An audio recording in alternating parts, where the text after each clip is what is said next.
Mujeres al oído.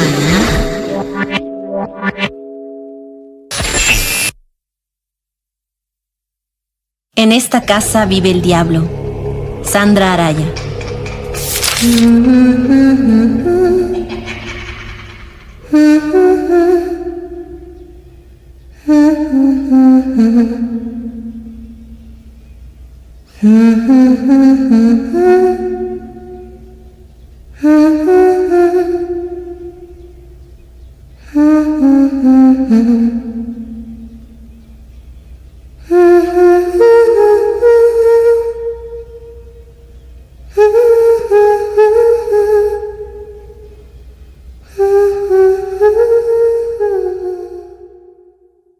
Ella sabía, mejor que nadie en el mundo, dónde estaba el sitio del corazón en el cuerpo, ahí mismo, debajo de ese seno izquierdo, viejo. Se pasó una mano por el pecho intentando desperdigar los latidos desacompasados de su músculo herido. Tenía el corazón herido, y no era una metáfora. Después de algunos infartos propios y ajenos, el padecimiento del corazón era parte de su historia personal, la que había ido construyendo a solas en su mayoría. ¿A solas? ¿Acaso nadie más podía asomarse a eso que era ella? ¿A esa vida? ¿A todos los dolores? ¿A los íntimos y a los compartidos? Quizá había alguien más dando vueltas por ahí, presente desde siempre. Algo así como una costumbre que quisiera tener un rostro y un nombre. Recordó. O se contó una historia en silencio, que era para muchos, para ella, otra forma de recordar. La mamá de Clara había muerto, de una falla en el corazón, cuando ella tenía 3 años.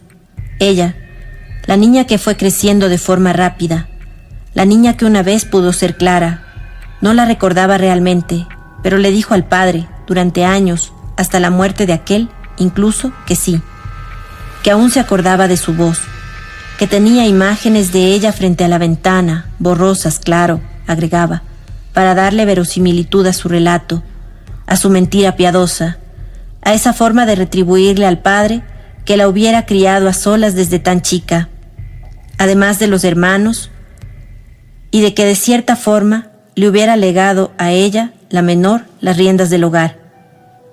Aprendió a hacerse cargo de sí misma y del resto cuando ni siquiera tenía conciencia de ello.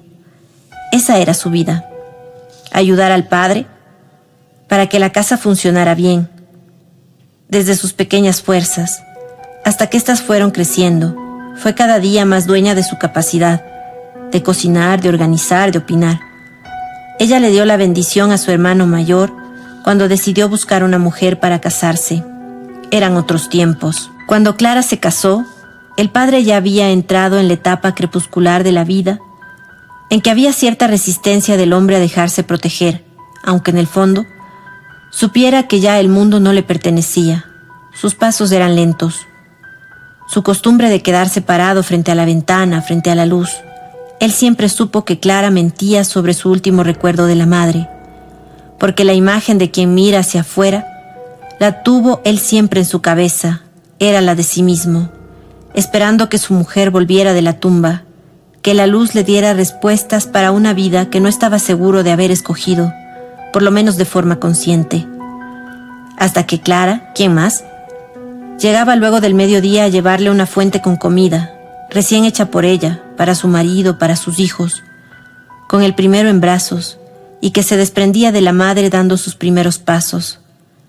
Él la recibía en silencio, fingía, como ella había fingido alguna vez algo de distancia, de despreocupación, como seguía fingiendo a veces en las pocas ocasiones en que conversaban.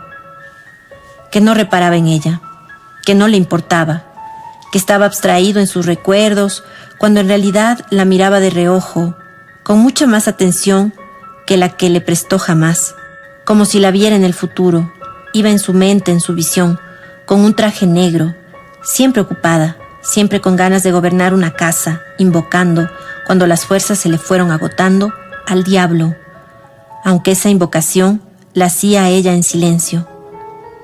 Pensó en decirle que la había visto así, en medio de una casa de escaleras infinitas, hablando a solas con esos peldaños. Pero el afán de ella, por dejarle la comida lista sobre la mesa, al tiempo que pasaba un trapo por aquí y por allá, no la dejaría sentarse a escuchar su futuro. Ella vivía en ese presente activo que a él ya se le escurría entre las manos, o que más bien era un tiempo indefinido, un tiempo que siempre fue, era y sería igual, inmóvil, lleno de preguntas sin respuestas, y no se preocuparía en lo que pudiera pasar después. Lo consideraría viejo, chocho, aburrido, cuando ella tenía tanto por hacer en su casa, en la de él, que había sido de ella también. El padre cayó. El padre habló poco hasta que murió, y ella lo despidió con sus 5 hijos y su hija en el vientre, al pie de la cama, como consideraba que debía despedirse a alguien querido. Ella tenía la idea en la cabeza de que así había sido la muerte de la madre, ella, junto al padre, junto a sus 5 hermanos, rodeando la cama de la mujer que había muerto súbitamente, la misma cama que su padre ocupó hasta la muerte, la misma cama que ella ahora rodeaba con sus críos. De su pérdida sabía solamente ella. No lloró en el velorio ni en el entierro. No quiso hablar del tema, ni con su marido ni con nadie. Ese marido, militar, guapo, alto, de ojos claros, que la había perseguido por las fiestas de adolescentes de la época, aunque las hermanas de él siempre dirían que había sido ella quien lo casó, prácticamente.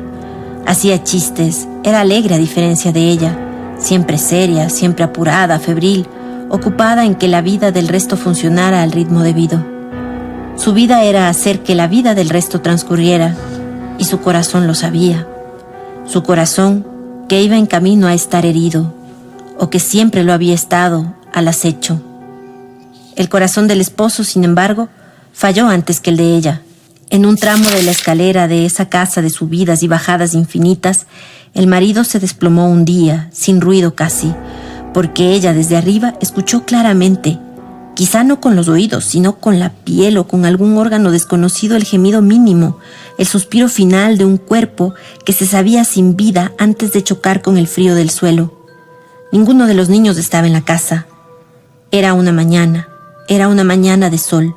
Era una mañana de sol silenciosa, en la que sí, es cierto, cualquiera hubiera podido escuchar el pequeño estrépito de la muerte, pero Clara se había puesto en pie antes, segundos antes, como impelida por una voz que le había dicho que algo pasaba a pocos pasos de su cama, de su metro cuadrado.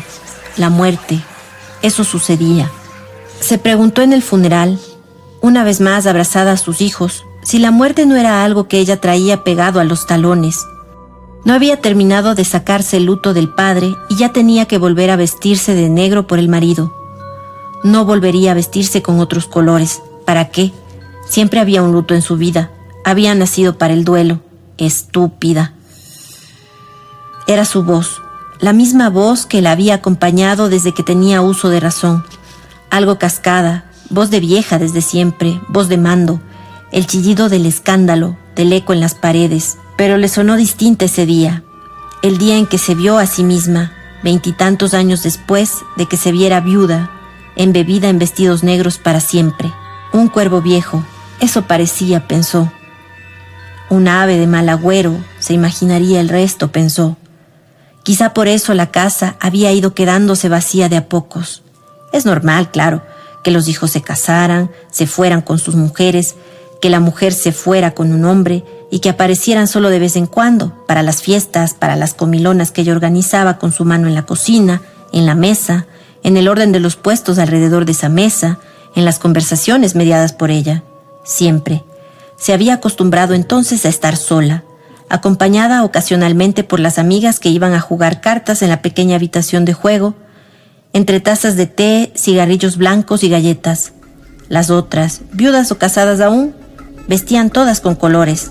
Ella, tiesa, de negro, presidía las reuniones, sonriente, crítica, chismosa, parlanchina, seria a ratos, callada a ratos, enfundada en sus ropajes de luto eterno, lejana, como si escuchara algo que el resto no podía percibir. Cuando las amigas se iban, Clara apagaba las luces del caserón y subía a acostarse, seguida por el recuerdo de un gato negro con blanco que había muerto cuando sus hijos eran niños aún. En el rellano, tapaba la jaula de los canarios habitada solo por un ave sobreviviente y se acostaba a ver una telenovela. Esa fue su vida hasta que el hijo mayor se divorció y volvió a la casa. ¿A dónde más podía ir?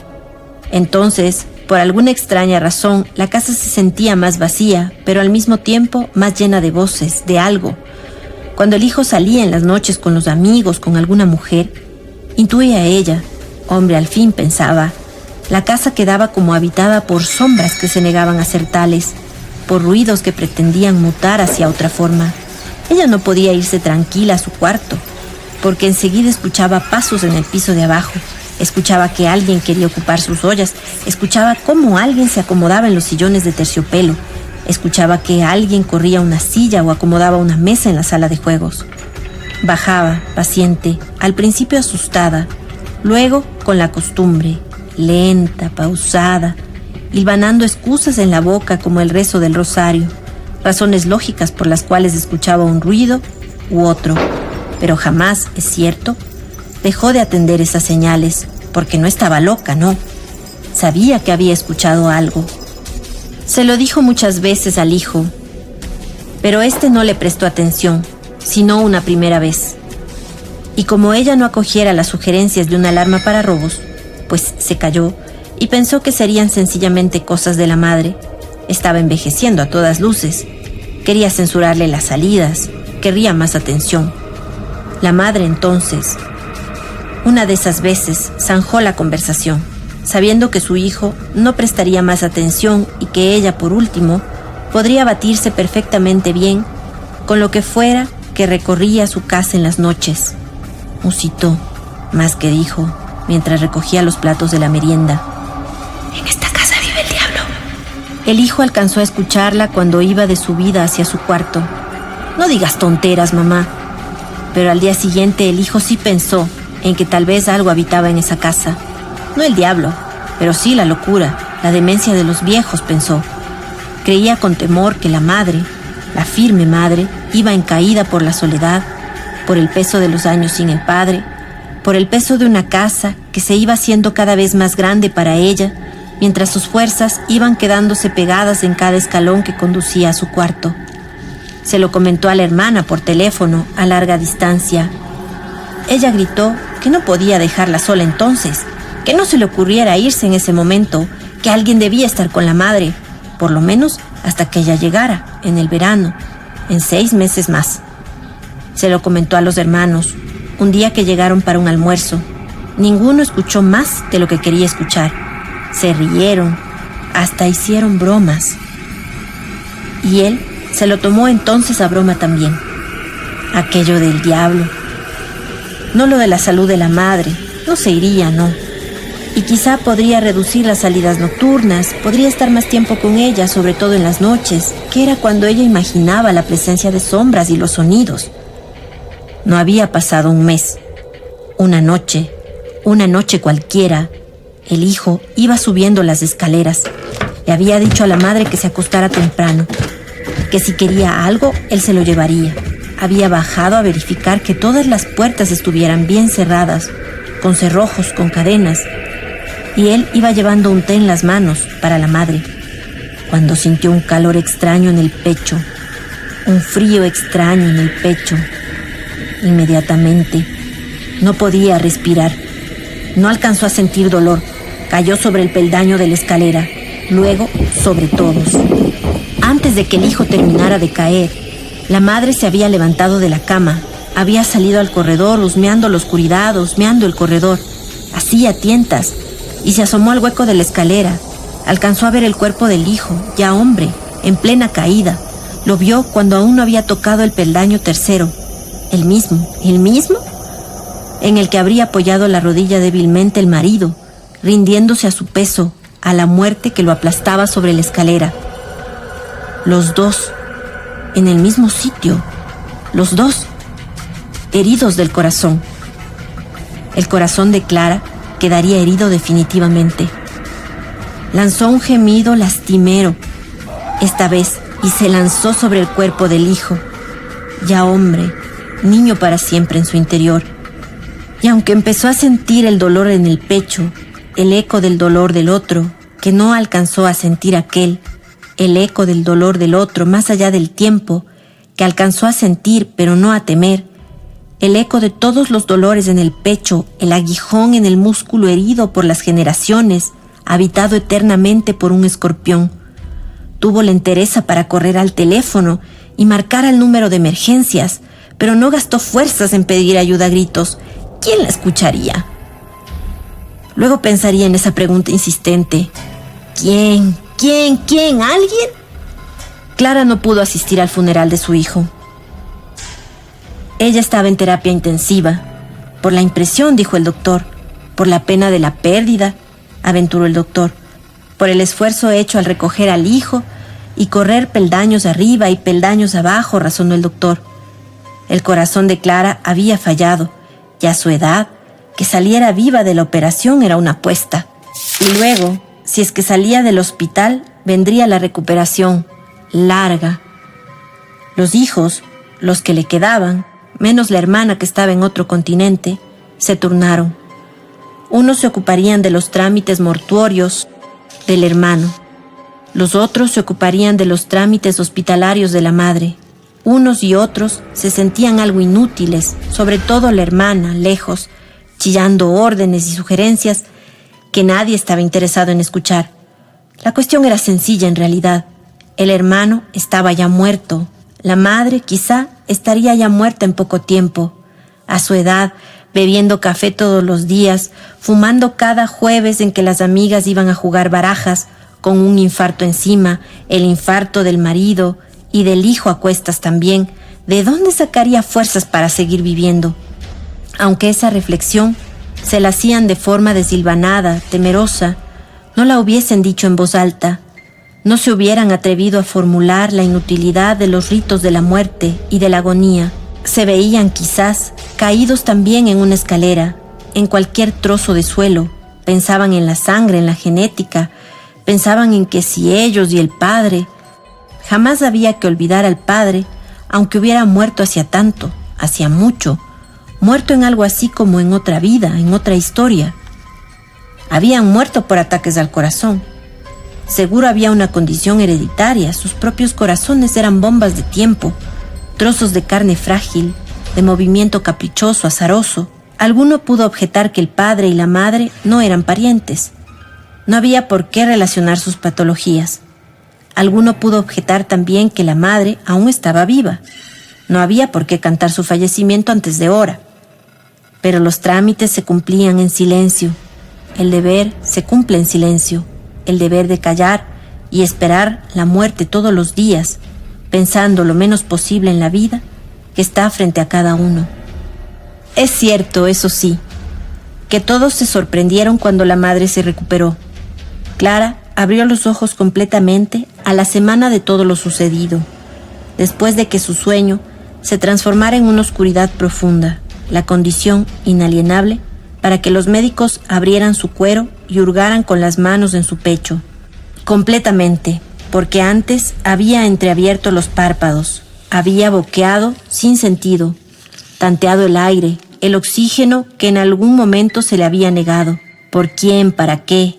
Al abrir Clara los ojos, por fin, no preguntó por el hijo, sabía. No preguntó por los detalles, intuía. Y solo dijo en algún momento que quería volver pronto a su casa. Preguntó por el canario solitario en una jaula hecha para más aves, su casa. Volvió del brazo del hijo que se convirtió en el mayor de la camada, apoyándose en él, sintiendo como nueva esa debilidad en los brazos, en las piernas, algo así como una pereza, una desobediencia de los miembros frente a la orden de moverse, de caminar rápido, de reencontrarse rápido con su territorio. Volvió del brazo del nuevo hijo mayor, apoyándose en él pero en silencio. Miraba a su alrededor, buscaba las sombras que veía en las noches cuando el hijo muerto se iba. El antiguo mayor, aguzando el oído por si pescaba los ruidos de un intruso en su casa, en los corredores que tanto había aprendido a conocer, que eran prolongaciones de su anatomía. Nada podría ser como antes. Lo sabían. Lo sabía ella. Lo dijo el doctor. Claro, hablando sobre el campo que le competía. No más de una taza de café al día, solo en la mañana. El cigarrillo quedaría desterrado por siempre y para siempre. Y si alguna amiga quería fumar, tendría que hacerlo en su casa, y no en esos jueves que se reducían al chisme, al té y a las masas de turno.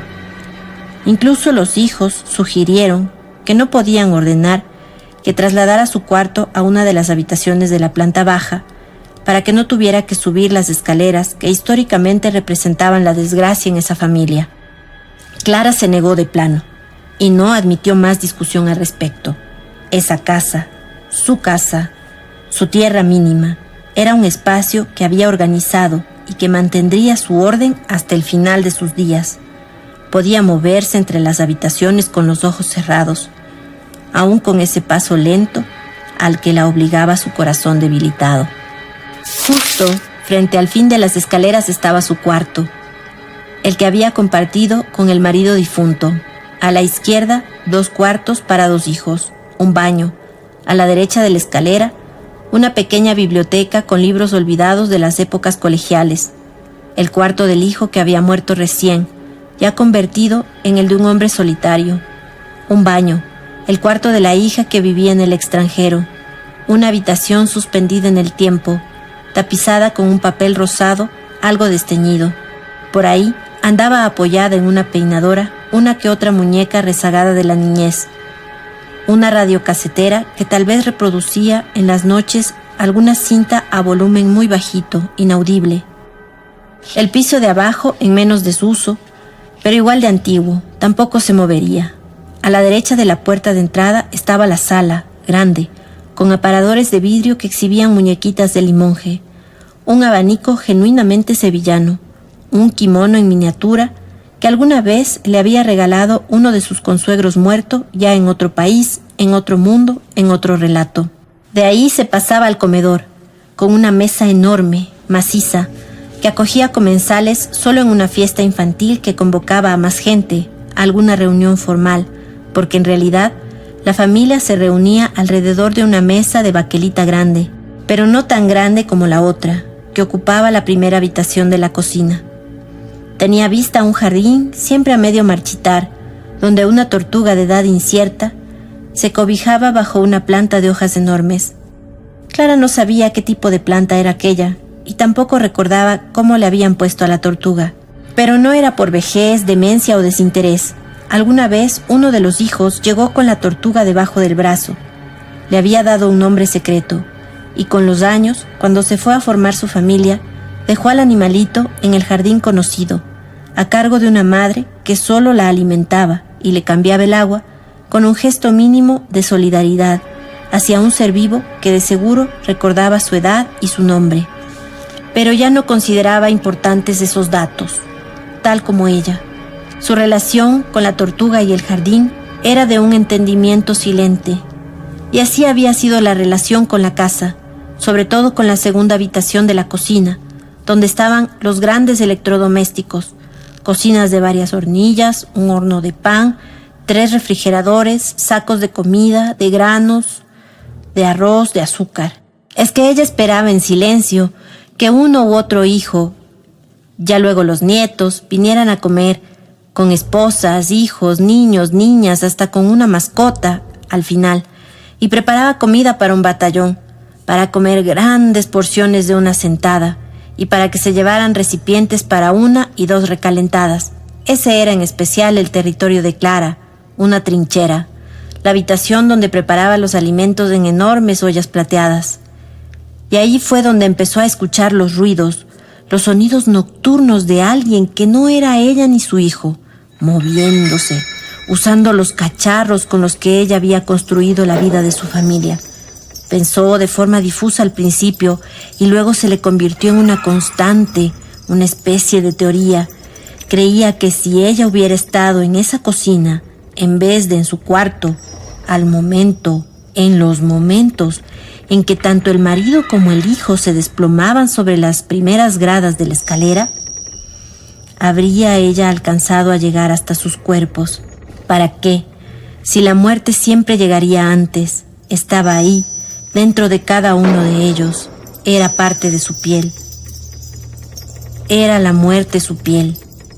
Pero, ¿y si hubiera estado en la cocina y no en el cuarto, admirando su cuerpo, a un joven, en ropas de color, luego de dejar el luto por la muerte del padre?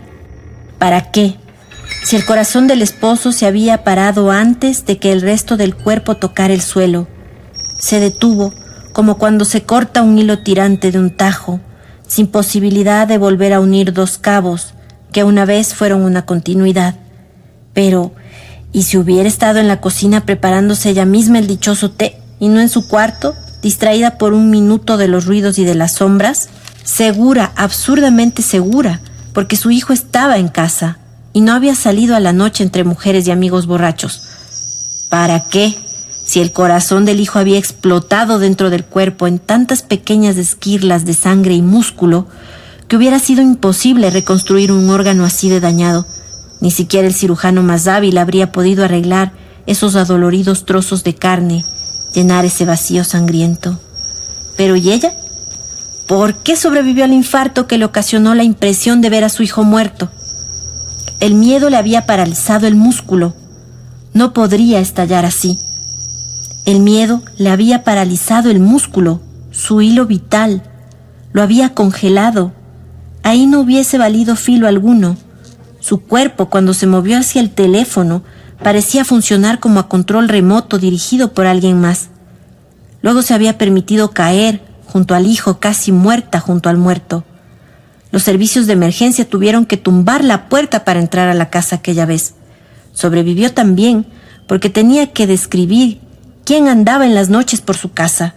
Sobrevivió porque necesitaba darles cuerpo a sus miedos inconfesables, y sobrevivió para vigilar a esos hijos que ahora, solícitos, se turnaban una vez por semana para acompañar a la madre, aunque ésta se hubiera negado en un principio. Aceptó solo porque no quería dejarle su casa a una extraña, la enfermera que contrataron para que ayudase a Clara, una presencia a la que no pudo oponerse, porque en realidad las fuerzas le fallaban cada vez que quería desplazarse por la casa, su casa. Aceptó, con el tiempo, la presencia de la enfermera, porque mientras ella estaba en la casa, los ruidos y las sombras no se presentaban. Volvía a escuchar sonidos fuera de lugar cuando uno de los hijos andaba por ahí, incluso cuando estaba toda la familia. Podía escuchar el secreto de la casa entre la algarabía de las conversaciones y los gritos de los niños que jugaban a las escondidas en los corredores, y se volvió costumbre ese régimen de visitas. Se volvió costumbre escuchar y no escuchar los rastros de la presencia de alguien más en la casa, su casa. Pasó el tiempo, el canario murió, la tortuga desapareció, había cavado un túnel y había escapado hacia otro hogar. Hasta los niños crecieron, de a poco, claro, y hasta tuvieron hijos a su vez. Algunos empezaron a negarse a ir a la casa de la bisabuela. Ella entendía. No quería que obligasen a los niños a visitarla, pero los padres los llevaban y bajo la recomendación de que fueran con buena cara. Y ellos llegaban, comían, daban las gracias luego de comer. Pero no se iban ya a recorrer los corredores, a hurgar en los cuartos de objetos olvidados. Se iban con cuidado, todos juntos a ver la televisión a uno de los cuartos habilitados. Se quedaban en la sala, cerca de las conversaciones de los adultos, aburriéndose con desconfianza, intentando no mirar fijamente ningún objeto, tratando de no escuchar lo que no oía el resto. Ella entendió. No quería que forzaran a los niños a visitarla, pero a través de la sensibilidad de ellos, había empezado a desentrañar sus propias ideas. Alguno le preguntó alguna vez por qué vestía de negro. Ella le dijo que recordaba así a su papá y a su hijo. Se llamaba luto. Y el niño abrió los ojos tanto que pudo ver el negro de sus vestidos en la mirada infantil. Ese mismo niño, ya algo más crecido, se coló un día en la cocina, en la habitación de las grandes ollas, donde Clara revolvía la colada que bebería la familia, toda la familia, el Día de Muertos. Ella, con la vista fija en la ventana, mirando el muro que daba a la calle, mirando la nada, Apenas si se dio cuenta de que alguien más estaba con ella en la habitación. Se sentía ya acompañada siempre. Y había entendido, sin tratar de ir más allá. El niño, a su lado, la miraba hacia arriba, pero no tan arriba, pues el cuerpo de Clara se había ido encogiendo por los años. «Abuela, tú también lo sientes, ¿cierto?». Ella sintió, sin necesidad de preguntar qué era aquello que también debía sentir. E hizo un gesto sin mirar al niño aún. «¿Qué es?». Entonces sí bajó la vista. Lo vio y no lo vio. Lo vio, muchos años después, también vestido de negro. Vio los vestidos negros suyos y los de él en sus ojos. Y no había miedo ya en la mirada inocente. Podía contarle, confesarle sus pensamientos, pero como no quería forzar su cuerpo, elaborando un discurso largo, histórico, un relato de la vida, pasión y muerte de esa familia, la de ambos, optó por condensar sus ideas y conclusiones en una frase: «En esta casa vive el diablo». «¿Dónde, abuela, exactamente? ¿En algún cuarto?». «Aquí». Y con el dedo viejo, torcido, se puso la mano sobre la blusa negra, el vestido negro que escondía la cicatriz, que a su vez mostraba el punto exacto donde le habían abierto el pecho para llegar a su corazón. Mujeres al oído.